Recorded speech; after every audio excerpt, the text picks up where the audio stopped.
অসহায়দের হাসি আমাদের খুশি এই প্রতিপাদ্যের সামনে হেরে ডেসপারেটলি সিকিং চট্টগ্রাম ডিএসসি টিমর 651তম মানবিক প্রজেক্ট সফলভাবে সম্পন্ন হয়ে এবং তারই অংশ হিসেবে চট্টগ্রাম বেওয়ারিশ চিকিৎসা ও পুনর্বাসন কেন্দ্রত মাঝে একবেলা হানা বিতরণ করা হয়।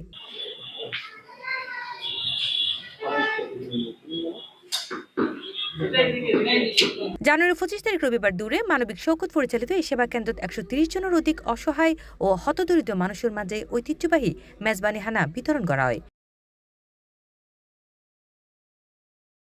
এই সময় ডিএসসি টিমের সদস্যসকল নিজাতে অসহায় কলরে হানা হাবাই দেয়।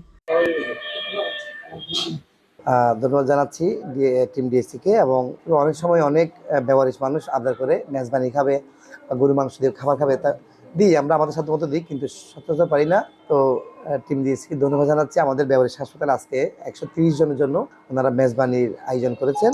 ডিএসসি সদস্যসকল জানায় সমাজের অসহায় ও দুস্থ মানুষের দুঃখ হষ্ট লাগবত হাজ করাই তারার মূল লক্ষ্য। এর আগে সংগঠন মক্তব ও মসজিদ নির্মাণের সহায়তা, হানা বিতরণ সহ নানা সামাজিক ও মানবিক কার্যক্রম সফলভাবে সম্পন্ন করছে এবং ভবিষ্যতেও এই ধরনের মানবিক কার্যক্রম অব্যাহত রাখবার প্রত্যয় ব্যক্ত করে ডিএসসি টিমের সদস্যসকল। অনেকে আমরা দেখি রাস্তায় অসহায় পড়ে থাকে এবং অনেকে পড়ালেখা করতে পারতেছে না। ডিএসসি টিম থেকে আমরা যারা ভলান্টিয়ার আছি তারা গিয়ে ওনাদেরকে সাহায্য সহযোগিতা সর্বোচ্চটা দিয়ে আমরা সাহায্য করি। আমি ডিএসসি তে আজ থেকে 2 বছর আগে জয়েন হয়েছি। সেম এরকম একটা মানবিক ফাউন্ডেশনে ওনারা কাজ করতে যাচ্ছে বলে একটা পোস্ট দিয়েছিল।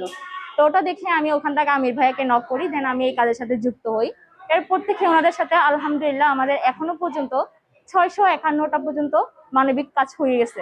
ব্যক্তিগতভাবে যদি আমি বলতে যাই, মানুষের কষ্টটা যে কিরকম সেটা আমি উপলব্ধি করতে পেরেছি এবং আমি দেখেছি, নিজ চোখে দেখেছি। শীত বস্ত্রের কারণে যখন মানুষ শীতে কাঁপতে দেখি, যখন একটা মানুষ খাবার না পেয়ে রাস্তায় কাঁদছে এমন দেখি, তখন আসলে একটা অনুভূতিটা যখন তাদের মুখে যখন আমরা অল্প আহার তুলে দিতে পারি, যখন একটা বেকারকে যখন আমরা তার আয়ের উৎস তুলে দিতে পারি, যখন একজন বেওয়ারিশ মানুষের মুখে যখন আমরা খাবার তুলে দিতে পারি, এটা আসলে অনুভূতিটা আমার মনে হয় যে ভাষায় প্রকাশ করার মতো।